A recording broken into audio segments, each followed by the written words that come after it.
Continuidade à nossa aula de tecido epitelial, especialmente tecido epitelial de revestimento, nós vamos agora entender como nós classificamos, como nós damos os nomes, né, de acordo com as características desse tecido epitelial.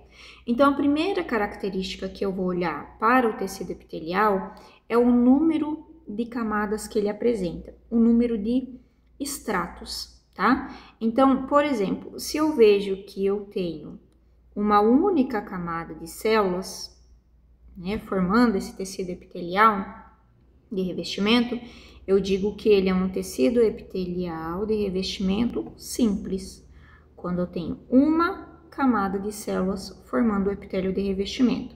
Agora, se eu observar que esse tecido epitelial ele tem mais de uma camada, então, 2, 3, infinitas, tá? Eu vou ter, então, a classificação desse tecido epitelial como estratificado. Então, ele apresenta mais de um estrato, mais de uma camada, ok? Então, primeiro critério de classificação, né, para fazer a nomenclatura. Se eu tenho uma camada, do tipo simples. Se eu tenho mais de uma camada, do tipo estratificado. O segundo critério, né, que nós utilizamos para a classificação do tecido epitelial, a nomenclatura, é a morfologia da célula. O que é morfologia, gente, né, de modo geral? O que é? É o formato, tá? Então, a forma celular, formato dessa célula. Então, a gente utiliza o termo morfologia, ok? E a morfologia da célula, ela pode ser pavimentosa, quando ela é alongada, achatadinha, né? Então, nós não utilizamos o termo achatado, nós utilizamos o termo pavimentoso, ok? Pode ser cuboide ou também chamada de cúbica, né? Quando todos os lados são iguais e o núcleo é bem característico, bem arredondado e geralmente na porção central, tá? Ou ainda, a célula pode ser colunar, cilíndrica ou prismática. O mais correto é colunar, mas vocês vão ver que algumas vezes os autores utilizam cilíndrica e prismática. Isso significa que ela tem um comprimento maior do que a base dela, tá? Então, colunar mesmo. E eu vou observar que o núcleo, ele é oval, né? Está localizado geralmente no centro ou próximo do conjuntivo, tá? Então, percebam que a morfologia em geral, nós vamos encontrar os três principais tipos: pavimentoso, cúbico ou colunar. Então, eu vou combinar o número de camadas com a morfologia da última camada quando eu estiver falando de um epitélio estratificado. Então, a gente já vai ver, né, como que eu vou usar isso, tá? Além disso, eu vou observar se esse epitélio de revestimento, ele tem alguma especialização, como, por exemplo, presença ou não de cílios, presença ou não de estereocílios, presença ou não de queratina, tá? Então, eu sigo uma ordem para que eu consiga fazer a nomenclatura. E por fim, nós vamos ver que existem epitélios de revestimento que eles não seguem essa classificação, né? Não seguem esses critérios para a nomenclatura, então eles são chamados de tecidos epiteliais com propriedades especiais, são especializados. No caso, o pseudoestratificado, tá? E o epitélio de transição, que nós vamos ver então por fim. Tá? Inicialmente, vamos ver os epitélios que cabem nessa classificação e, por fim, os epitélios com características especializadas. Aqui eu estou mostrando para vocês os tipos de epitélio. Então, percebam, um epitélio caracteristicamente, né, com células pavimentosas e uma única camada de células. Então, eu consigo ver que só tem, né, núcleos formando uma única camada de células. Então, eu digo que ele é simples, porque só tem uma camada de célula, e é pavimentoso, porque a morfologia dessas células é pavimentosa, é achatada, né? Aqui eu tenho um epitélio simples, cúbico. Simples porque é uma única camada de células e cúbico porque as células têm uma morfologia cúbica.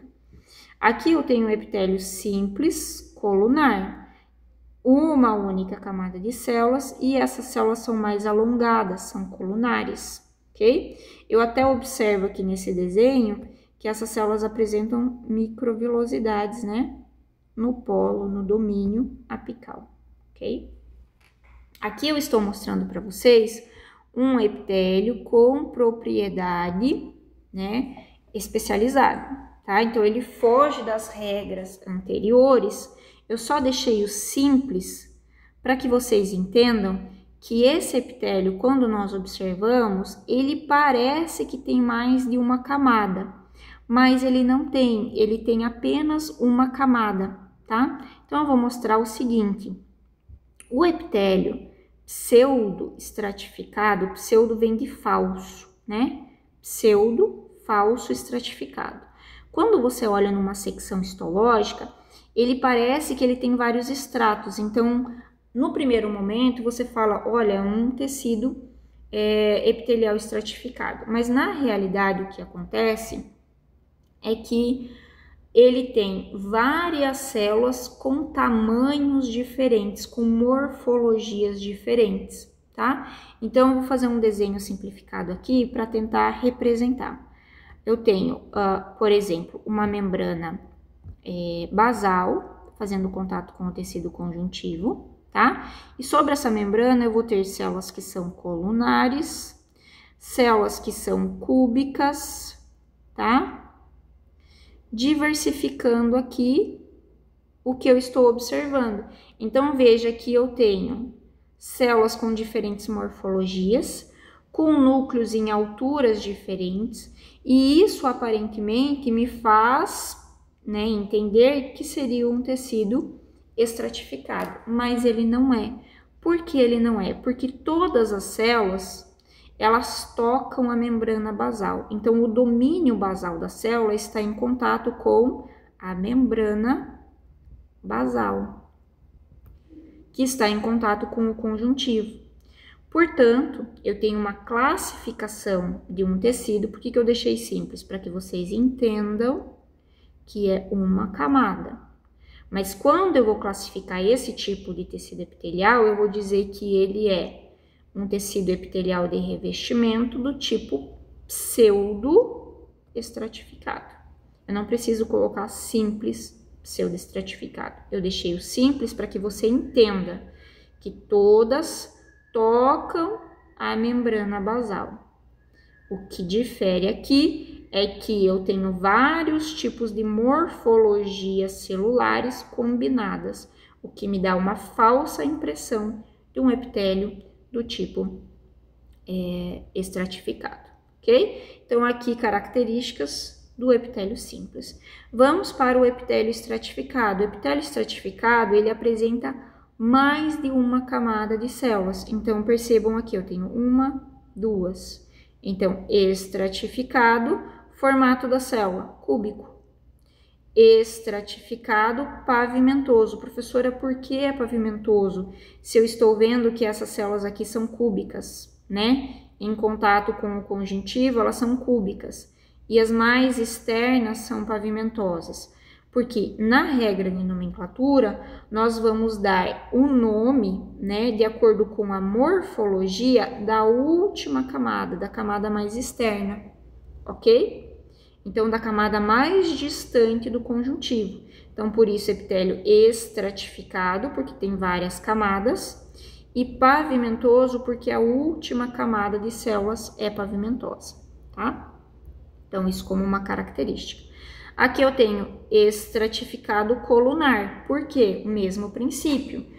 A primeira camada é cúbica, mas eu vou observar a morfologia da última camada. E por fim, né, dentro dessa regra de nomenclatura, estou mostrando para vocês um epitélio de transição, que é um epitélio com propriedades especiais. Ele não entra nem no simples e nem no estratificado, tá? O epitélio de transição, eu preciso que vocês entendam que ele transita na sua morfologia. Então, a depender do estado fisiológico do órgão, ele pode ter morfologia celular diferenciada, tá? Então, ele vai estar presente especialmente na bexiga urinária. Então, percebam que eu tenho várias camadas de células, mas a última camada de células, ela vai transitar entre as células estarem mais globosas, mais arredondadas, ou essas células tomarem um formato mais pavimentoso. Vou dar o exemplo. Se a bexiga urinária ela está vazia, as células da última camada desse epitélio, elas estão mais globosas, em forma de cúpula, arredondadas, tá? Enquanto que, quando a bexiga urinária ela vai armazenando a urina, ela vai se distendendo, né? A parede da bexiga urinária vai ficando distendida. Então, o formato dessas células da última camada agora vai se tornar mais pavimentoso, porque o órgão está sendo estirado, ok? Então, um epitélio de transição. A regra vale igual para o tecido pseudo-estratificado. Então, quando eu vou dar, né, um nome a esse tipo de epitélio, eu vou dizer assim, o epitélio da bexiga, ele é um epitélio de transição. Por quê? Porque eu sei que ele transita, ele muda a sua morfologia de acordo com o estado fisiológico. Eu não preciso colocar estratificado de transição, eu deixei para que você entenda, né, essa característica, ok?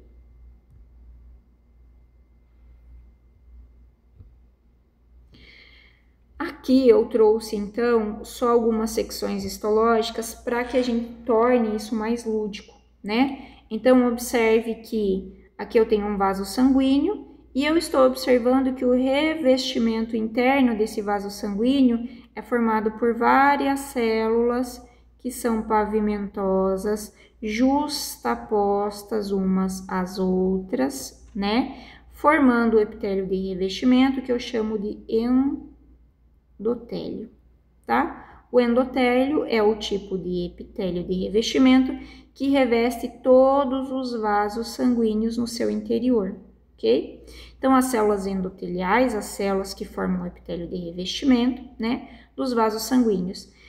O endotélio, ele é um tipo de epitélio do tipo simples pavimentoso, porque é uma camada e as células são pavimentosas, tá? Deixei alguns locais, né, que nós temos, então, esse tipo de epitélio de revestimento. O endotélio dos vasos sanguíneos, como eu mostrei aqui, o epitélio dos alvéolos, a cápsula de Bowman, que é uma estrutura que nós encontramos nos rins, tá? E nos segmentos da alça de Henle, que também estão presentes nos rins, como por exemplo aqui. Nós conseguimos ver, né, esse epitélio caracteristicamente simples pavimentoso, tá? Um epitélio simples e cúbico, então eu consigo observar que as células são cúbicas, justapostas, uma lateral aqui à outra, tá? Então, caracteristicamente, aqui eu também consigo ver, né, células cúbicas. Aqui eu também consigo observar células cúbicas, né? Um epitélio simples, uma camada, e cúbico, porque a morfologia da célula é cúbica. Aqui o que eu consigo observar, então, são células que são mais alongadas, né, colunares. Então, o epitélio simples colunar, que também pode ser chamado de prismático ou cilíndrico, vai depender do autor, né? Mas o colunar é o mais apropriado, ok? Então, eu consigo ver aqui, por exemplo, um epitélio com várias células colunares, uma ao lado da outra, tá?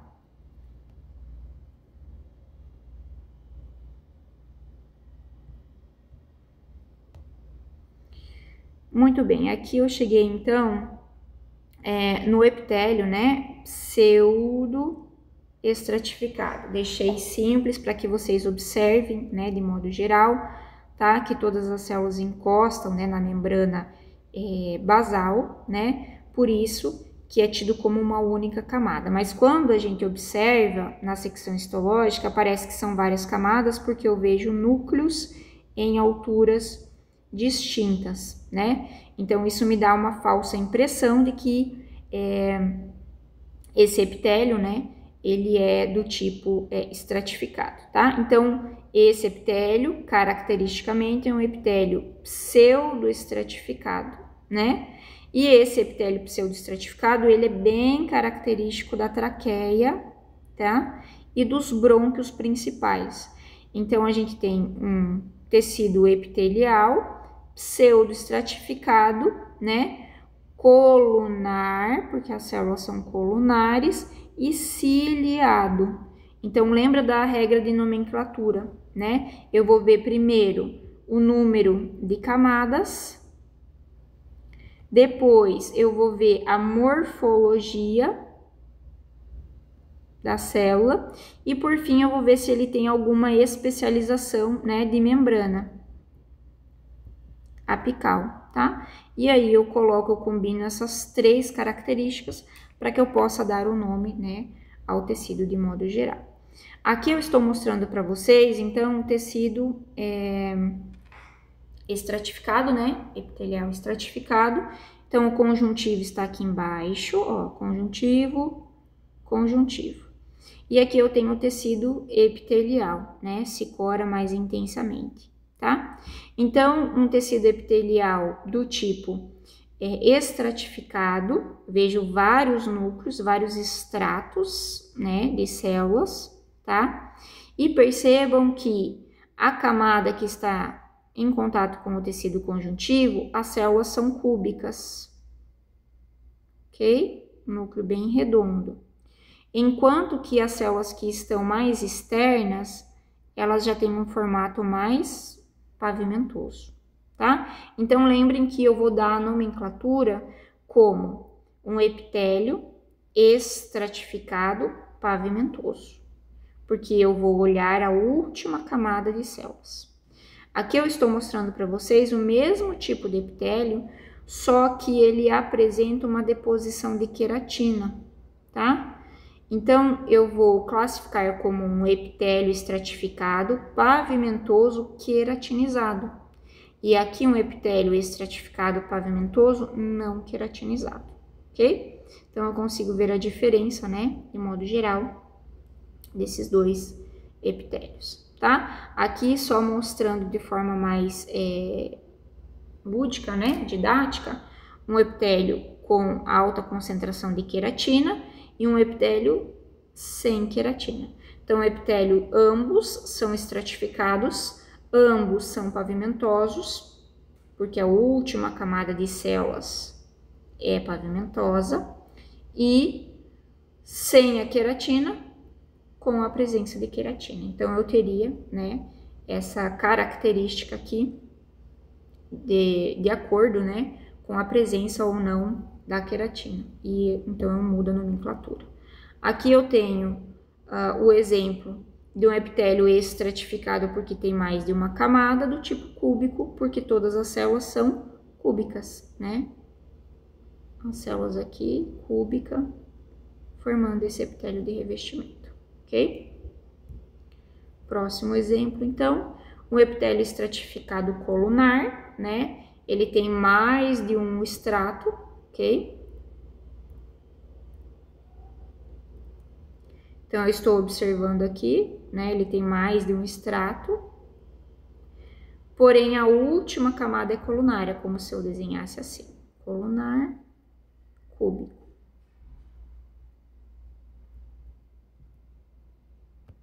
Então, a nomenclatura de acordo com a última camada, né? Isso é importante entender. Aqui eu tenho um epitélio de transição, né? Como eu expliquei para vocês, tá? Então, aqui seria o tecido conjuntivo. E aqui eu tenho as camadas, né? Que elas transitam de uma forma para outra. Então, observe que no momento em que a bexiga urinária ela está vazia, o epitélio, a última camada, né? As células são mais globosas, tá? Enquanto que no epitélio, quando a bexiga urinária ela está preenchida, né? Ela está cheia, ela está distendida, essa camada se torna pavimentosa, ok? Sai do formato de cúpula. Por isso, um epitélio de transição.